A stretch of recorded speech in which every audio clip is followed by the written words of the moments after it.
Good evening and welcome to the Business Day. I'm Andrea Chisholm. Now, earlier you heard about the $60 billion increase in the budget. Of that amount, $21 billion has been set aside for public sector wages.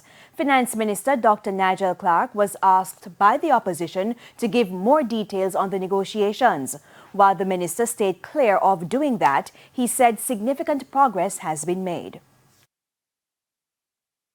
The government, within the limits of the fiscal realities and the fiscal abilities of the government, it has been making adjustments to some areas of the proposals, and those necessitate those changes that we have signaled to individual unions that we are favorably disposed towards and can accommodate. We have to make provision for them in the line item, compensation of employees. It wouldn't be appropriate, Madam Speaker, until we are concluded to itemize what they all were.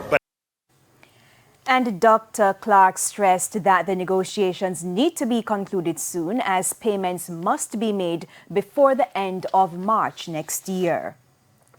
Net remittance inflows to Jamaica declined in the month of September. The Bank of Jamaica says total remittances amounted to $270.9 million. That's down 4.2% or $11.8 million compared to September last year.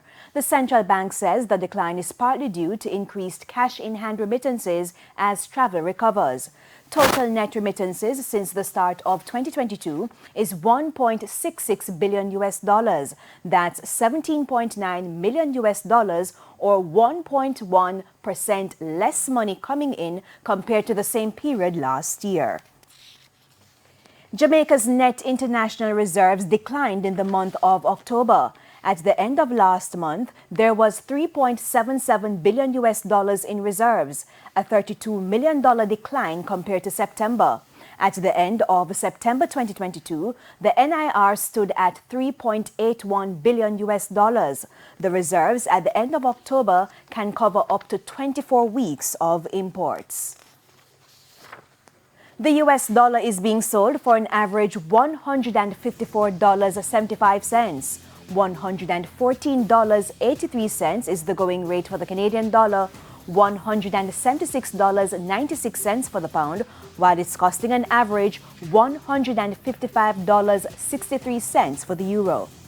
And to the stock market now, the JSE index fell by 1,330 points today, while the junior market index rose by 3 points. Leading the winners, 138 Student Living Jamaica, First Rock Real Estate Investments US dollar shares, Productive Business Solutions 9.25% perpetual cumulative US dollar shares, Blue Power Group, and Guardian Holdings. Among the decliners, Productive Business Solutions 9.75% redeemable shares, JMMB Group 7.25% preference shares, Wigton Wind Farm, Productive Business Solutions 10.5% redeemable shares, and Sagicor Select Funds Financial.